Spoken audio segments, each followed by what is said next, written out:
BJP ఇద్దరికి కూడా నమస్కారం అండి. నమస్కారం. ముందుగా అన్నపురెడ్డి విజయభాస్కర్ గారు, కోర్టులో కేసు పెండింగ్ లో ఉండగా ప్రెస్ మీట్ పెట్టొచ్చా పెట్టకూడదా? ఆ ప్రెస్ మీట్ పెడితే ఎలాంటి సెక్షన్స్ ఆయనకి వర్తిస్తాయి? మరొక విషయం, ఇందులో బెయిల్ రద్దయ్యే అవకాశాలు ఉన్నాయంటూ కూడా చెప్తూ ఉన్నారు. ఇందులో ఎంతవరకు ఈ అవకాశాలు ఉన్నాయి? అలాగే ఈ రోజు విచారణలో సంధించిన ప్రశ్నలకి ఆయన చెప్పిన సమాధానాల ఆధారంగా ముందు మళ్ళీ విచారణకు పిలిచే అవకాశాలు ఉన్నాయా లేదా? ఇంకా బౌన్సర్స్ని కూడా అరెస్ట్ చేశారు. అక్కడ ఏం జరిగింది, ఎలా జరిగింది అనేది సీన్ రీక్రియేషన్ కూడా చేశారు. దానిలో ఎలాంటి నిజానిజాలు వెలికి వచ్చే అవకాశాలు ఉన్నాయంటారు? అన్నప్రెడ్డి గారు, యాజ్ ఏ అడ్వకేట్, సీనియర్ అడ్వకేట్గా ఏం చెప్పదలుచుకున్నారు? థ్యాంక్ యూ అమ్మా. బీఆర్కే ప్రేక్షకులకు ఉన్న ప్యానలిస్టులందరికీ ఫస్ట్ మీరు అడిగిన ఫస్ట్ క్వశ్చన్, ప్రెస్ మీట్ పెట్టొచ్చా పెట్టకూడదా?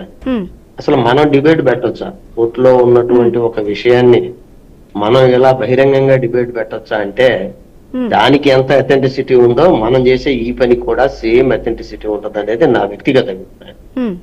సెకండ్ వచ్చేసరికి కాసేపు రాజకీయాలు మాట్లాడతాం. ఇందాక టిఆర్ఎస్ మేడము, టీడీపీ అయినా, కానీ ఇక్కడ విజయభాస్కర్ గారు, మనం కోర్టు తీర్పుని గురించి మనం ఇక్కడ కామెంట్ చేయట్లేదు. ఎందుకంటే అక్కడ జరిగిన అబద్ధాలు నిజాలు అనేది మనం ఇక్కడ దాన్ని డెసిషన్ మేకింగ్ అనేది మనం చేయడం లేదు. అది ఏం జరిగింది అనేది మాత్రమే మనం మాట్లాడుతున్నాం. రాజకీయాలు దానికి ఆపాదించబడ్డాయి, అయిపోయింది. రాజకీయాల కంటే కూడా ఇటువంటి విషయాల్లో ఏం జరుగుతుంది అంటే, ఇప్పుడు బేసిక్ గా ఆయన ఏదో వైసీపీకి మద్దతుగా ఉన్నాడని చెప్పి చంద్రబాబు నాయుడు, పవన్ కళ్యాణ్కి అల్లు అర్జున్కు ఉన్న గొడవల వల్ల, చంద్రబాబు గారి సలహా వల్ల రేవంత్ రెడ్డి గారు ఇలా చేశారనేది ఒక కోణం. దాన్ని ఎవరు అట్లా అనలేరు, దాన్ని పూర్తిగా తీసేసే పరిస్థితి లేదు, పూర్తిగా దాన్ని సమర్థించే పరిస్థితి కూడా లేదనేది ఒకటి. రెండు, రేవంత్ రెడ్డి గారికి ఆటోమేటిక్ గా ప్రతిపక్షం టీఆర్ఎస్ కాబట్టి రేవంత్ రెడ్డి చేసిన లోతుపాతుల్ని ఎత్తి చూపడంలో టీఆర్ఎస్ ప్రధాన పాత్ర పోషిస్తుంది. రెండోది, ఇక్కడ మెగా కాంపౌండ్ లేకపోతే నందమూరి కాంపౌండ్ అని వీళ్ళిద్దరి మధ్యలో తగాదో సయోధ్యం చేయాల్సిన మోహన్ బాబు గారు కూడా సైమల్టేనియస్ గా ఆయన వీళ్ళందరికంటే పెదరాయుడి పంచాయతీ రోడ్డు మీదకి వచ్చింది. సేమ్ ఇదే టైంలో పెదరాయుడు ఊళ్ళో అందరికి తీర్పులు చెప్పే పెదరాయుడు పంచాయతీ రోడ్డు మీద వేసుకుంది. సో ఆటోమేటిక్ ఏమైందంటే ఇక్కడ సిచ్యువేషన్ సినిమా ఫీల్డ్ మొత్తానికి టార్గెట్ అయింది. వాళ్ళందరినీ టార్గెట్ చేసే పరిస్థితి నుంచి సినిమా ఫీల్డ్ టార్గెట్ అయింది. ఇప్పుడు మనకు చాలా క్వశ్చన్లు వచ్చినాయి ఇక్కడ. ఇప్పుడు ఎఫ్ఐఆర్ కట్టిన తర్వాత అఫ్ కోర్స్ ఆయనకి ఒక సహజ పౌరుడుగా ఆయన సినిమాకి వెళ్లే అధికారం ఉందని జడ్జి గారు వ్యాఖ్యానించారు. ఆ వ్యాఖ్యానించలో నేను అప్పటికప్పుడు అర్ధరాత్రి పూట బెయిల్ ఇచ్చానని జడ్జి గారు చెప్పారని చాలా మంది అప్పుడు మీడియాలోనే మనమే చెప్పుకున్నాం. అదే స్థాయి న్యాయం మీకు, నాకు, లేకపోతే ఇంకొక సామాన్య పౌరుడికి దక్కుద్దా అనేటువంటి ఒక క్వశ్చన్ చాలా మందికి, అంటే ఇక్కడ జగన్ గారి కేసు మొదలు పెట్టుకొని చంద్రబాబు నాయుడు గారి కేసు దగ్గర నుంచి, కవిత గారి కేసు దగ్గర నుంచి ఈ రోజు కేసుల వరకు కూడా జనానికి మీ మీడియా వల్ల అర్థమవుతుంది ఏంటి అంటే, సామాన్యుడి కంటే ఒక సెలబ్రిటీకో లేకపోతే ప్రత్యేకమైన స్థితిలో ఉన్నోడికి, ధనవంతుడికి ఒక ప్రత్యేకమైన న్యాయం ఉంటది అనే విధంగా తెలియజెప్పాలనుకుంటున్నారా? అది జరుగుతుందా? అటువంటి విషయం జరిగేటప్పుడు ఈ విశ్లేషణ అంటే సామాన్య మానవుడికి కూడా, నేను ₹1 కోటి లాయర్ని పెట్టుకొని కోర్టుకి వెళ్ళగలిగితే 6 గంటల్లో బెయిల్ వచ్చేటువంటి పరిస్థితి ఉందా? పక్కన పెడదాం. చాలా గొప్ప విషయం ఏంటంటే, అల్లు అర్జున్ ప్రెస్ మీట్ పెట్టకూడదు, మనం డిబేట్ కూడా పెట్టకూడదు. కానీ ఒక ఏసీపీ ఒక ఫుల్ సూట్ లో మేకప్ వేసుకొని వచ్చి ఒక దీంట్లో ఒక ప్రెస్ క్లబ్ లో ఒక 100 మంది మీడియాని పిలిచి ఒక సెలబ్రిటీ లాగా వార్నింగ్ ఇవ్వచ్చా? Same question to the police officer. I'm not interrupting, అవసరం లేదు పేర్లు. నేనేంటంటే జనరల్ టాపిక్ మాట్లాడుతున్నాను. I have not targeting any individual మాటలు మాట్లాడట్లేదు. వాళ్ళు చెప్పాలనుకున్నది నేరుగా కోర్టుకి చెప్పొచ్చు. ఈ విషయాన్ని మొట్టమొదటి రోజునే ఇక్కడ పోలీసు వాళ్ళు చేయాల్సిన ఫస్ట్ పని ఏంటంటే, ఇగో ఈ విషయాన్ని మేము అల్లు అర్జున్ దగ్గరికి వెళ్ళి చెప్పాం, ఆయన డినై చేశాడు, మానవత్వం లేకుండా ప్రవర్తించాడు, అందువల్ల ఇది జరిగిందనే విషయాన్ని మొట్టమొదటి రోజు వాళ్ళు ఎందుకు లేవనెత్తలేదు? First point. ఇక్కడ పోలీసులు రాజకీయ నాయకులు మాదిరిగా ఎందుకు ప్రవర్తిస్తున్నారు? ఇవాళ మనం చూస్తా ఉన్నాం, గత 3-4 ప్రభుత్వాల్లో 2 రాష్ట్రాల్లో ఒక గమ్ము జరుగుతూ ఉంది. పోలీసు అధికారుల సంఘం పేరు మీద ఇవాళ ఒక ప్రకటన వచ్చింది, మేము తాట తీస్తాం, పొడుస్తాం అని చెప్పారు అనేది ఒక మాట వచ్చింది. అదే పోలీస్ అధికారుల సంఘం జగన్ గారు మా చేత మిమ్మల్ని లోపలేపించాడు సార్, మా పొరపాటు అయిపోయిందని చంద్రబాబు గారు గవర్నమెంట్ రాగానే కళ్ళు పట్టుకుంటామని చెప్పి రాసిన సందర్భాలు ఉన్నాయి. అసలు వ్యక్తిత్వాలు పోలీసు వాళ్ళకి ఉన్నాయా లేవా అనే పరిస్థితి ఇవాళ మనం ఆలోచించాలి. అంటే న్యాయ వ్యవస్థ, బ్యూరోక్రాటిక్ వ్యవస్థ, రాజకీయ వ్యవస్థ, ఈ మూడు వ్యవస్థలు నిర్వీర్యమైనప్పుడు మాట్లాడాల్సినటువంటి జర్నలిస్ట్ వ్యవస్థ కూడా మనం ఎక్కువ, చాలా ఎక్కువ, అంటే in the sense Allu Arjun నేను వాళ్ళు చూస్తున్నాను, మన ఆంధ్ర మీడియా కంటే కూడా national media is targeting too much. National media ఏదో జరిగిపోయిందని ఎక్కువ చెప్తా ఉంది, మనకంటే కూడా ఎక్కువ చెప్తా ఉంది. మనం ఇక్కడ ఆంధ్రాలో ఏదో అల్లరి జరిగిపోతుందని చెప్పాలి.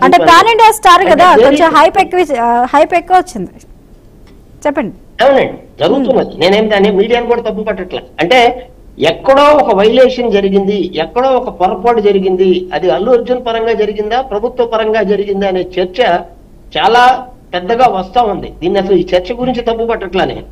కానీ ఇక్కడ అందరూ అతిగానే ప్రవర్తిస్తున్నారా, లేదా అల్లు అర్జున్ కన్ఫ్యూజన్ లో ఉండి చెప్పిన మాటల్లో, లేకపోతే ప్రెస్ మీట్ పెట్టి నాది ఇది, నేను నా పరిస్థితి అని చెప్పిన మాటల్ని దాన్ని పర్సనల్ గా తీసుకొని గవర్నమెంట్, పోలీసు వ్యవస్థ అంతా అతిగా ఎందుకు స్పందించింది అనేది నా మొట్టమొదటి ప్రశ్న. రెండోది, ఇక రాజకీయ పరంగా ఏంటంటే చంద్రబాబు శిష్యుడు రేవంత్ అని వాళ్ళు అన్నంత మాత్రాన ఆయన అయిపోడు. సేమ్ టైం ఏంటంటే కాకుండా కూడా పోడు. ఎందుకంటే వాళ్ళిద్దరికి బ్యాగులతోటి అవినాభావ సంబంధాన్ని ఎవరు, బ్యాగుల బంధం అనేదాన్ని ఎవరేం చేసేయలేరు. దానికంటే పక్కన పెడితే మెగా కాంపౌండ్ అని చెప్పుకునేటువంటి వాళ్ళల్లో ఉన్నటువంటి లోటుపాట్లు, వాళ్ళకు లోపల ఉన్న పొరపత్యాలు ఏవైతే ఉన్నాయో ఆ పొరపత్యాలు ఇవాళ ఈ పరిస్థితికి దారి తీసినయా, లేకపోతే పవన్ కళ్యాణ్ని అణగదొక్కే ప్రయత్నంలో, పవన్ కళ్యాణ్ని వెరియోళ్ళని చేసే ప్రయత్నంలో, చంద్రబాబు పవన్ కళ్యాణ్ కోరిక తీర్చే క్రమంలో రేవంత్ రెడ్డిని దగ్గరకు తీసి పవన్ కళ్యాణ్ పిచ్చోడి చేస్తున్నారా, ఆయనే మెగా మన అల్లు అర్జున్ టార్గెట్ చేశాడనే విషయాన్ని ఒక రకంగా బదనాం చేయడానికి వాడుకుంటున్నారా? అంటే ఇప్పుడు విజయభాస్కర్ గారు ఇంకో మాట కూడా విజయభాస్కర్ ఇక్కడ చంద్రబాబు నాయుడు గతంలో నంద్యాలలో వైసీపీకి పాజిటివ్ గా తను వాళ్ళ ఫ్రెండ్ కోసం వెళ్ళి అక్కడ పాజిటివ్ గా మాట్లాడిన కక్షలో భాగంగా ఇక్కడ రేవంత్ రెడ్డిని మ్యానిపులేట్ చేసి వారు డైరెక్ట్ గా ఇన్వాల్వ్ అవ్వకుండా ఇక్కడ రేవంత్ ని పావుగా వాడుకుంటున్నారు అని మీరు చెప్పదలుచుకున్నారా? అదేనా మీరు చెప్తుంది? అదేనా? అంతకంటే ఎక్కువ ఉందని అనుకుంటున్నా నేను. కేవలం వైసీపీకి ఒక్కడికి ప్రచారం చేసినందువల్ల ఇంతగా జరిగింది అని నేను అనుకోవట్లేదు. వైసీపీకి ఎవడో ఒకడు ఎమ్మెల్యేకి పోయినంత మాత్రం జరిగిందని అనుకోవట్లా.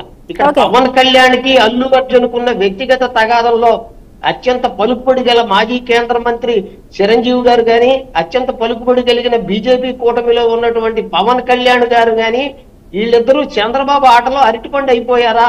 ఇక్కడ చంద్రబాబు రేవంత్ రెడ్డి కలిసి ఏదన్నా జరుగుతున్న దాంట్లో వీళ్ళిద్దరు పిచ్చోళ్ళు అయిపోయారా అనేటువంటి పరిస్థితి, తన సొంత కుటుంబాన్ని కాపాడుకోలేని పరిస్థితిలోకి వెళ్ళిపోయారా? దాన్ని బీజేపీ కూడా అల్లు అర్జున్ కి మద్దతు ప్రకటిస్తున్న సమయంలో కూడా వీళ్ళందరూ కూడా ఏమీ చేయలేని పరిస్థితుల్లో మెగా అల్లు కుటుంబాల మధ్య చిచ్చు ఎందుకు కారణమైంది? ఓకే, అవతల ఒక అన్యాయం జరిగింది, ఒక law and order situation breakup అయింది, దాని మీద న్యాయం జరగాలి. అందరూ క్వశ్చన్ వస్తా ఉంది. మనం అందరం అల్లు అర్జున్ గురించి మాట్లాడుతున్నాం. అదే సమయంలో బాధితురాలు పక్షాన కానీ, బాధితురాలు కుటుంబం పక్షాన కానీ, మీడియా సినిమా పెద్దలు కానీ చిన్న విషయం జరిగిపోతే రోడ్డు మీదకి వచ్చి మాట్లాడే పెద్దలందరూ ఏమైపోయారు? ఇవాళ ఇదే సమయంలో చాలా గమ్మత్తైన విషయం ఏంటంటే, మా డిప్యూటీ సీఎం పవన్ కళ్యాణ్ గారు ఒక పెద్ద ప్రెస్ మీట్ పెట్టి సినిమా వాళ్ళంతా ఆంధ్రాకి వచ్చేయండి, మీకేం కావాలో నేను చూసుకుంటాను అంటున్నాడు. అంటే సినిమా వాళ్ళందరినీ ఆంధ్రాకి తీసుకురావటానికి ఈ తగాదాడు పెట్టించారా? అంటే వీళ్ళు చెప్పంగానే ఆంధ్రాకి వచ్చేస్తారా? ఆంధ్రాకి వచ్చే పరిస్థితులు అక్కడ ఉన్నాయా? హైదరాబాద్ నుంచి నగరాన్ని మనం తయారు చేయడానికి లేదా సినిమా వాళ్ళకి సౌకర్యాలు కల్పించే పరిస్థితులు మనకు ఉన్నాయా? ఇవన్నీ ఏంటంటే రకరకాల విశ్లేషణలకు దారి తీస్తున్నా న్యాయపరంగా ఒకటే. ఆడ పోలీసులకు ఎన్ని హక్కులు ఉన్నాయో, ప్రభుత్వానికి ఎన్ని హక్కులు ఉన్నాయో, తన వాదన వినిపించుకోవడానికి అల్లు అర్జున్ కూడా అంతే హక్కులు ఉన్నాయి. అదే సమయంలో ఈ రాజకీయాలు అంటగట్టకుండా న్యాయపరంగా ఆలోచించి అల్లు అర్జున్ ప్రెస్ మీట్ పెట్టకూడదు, పోలీసులు తిట్టకూడదు. సినిమాల్లో అయితే పోలీసులు బట్టలోడు తీసి నిలబెట్టినందుకు పర్సనల్ గా తీసుకుంటే అసలు ఈ సినిమాల్లో పోలీసులకి బయట పోలీసులకి సంబంధం ఏమైనా ఉందా? సరే అదే పర్సనల్ గా తీసుకొని ఉంటే మేకప్ వేసుకొని ప్రెస్ క్లబ్ కి వెళ్ళి ప్రెస్ మీట్ పెట్టాల్సిన అవసరం పోలీసులకు ఎందుకు వచ్చింది? పోలీసు కూడా అందుకు ఒప్పుకుంటుందా?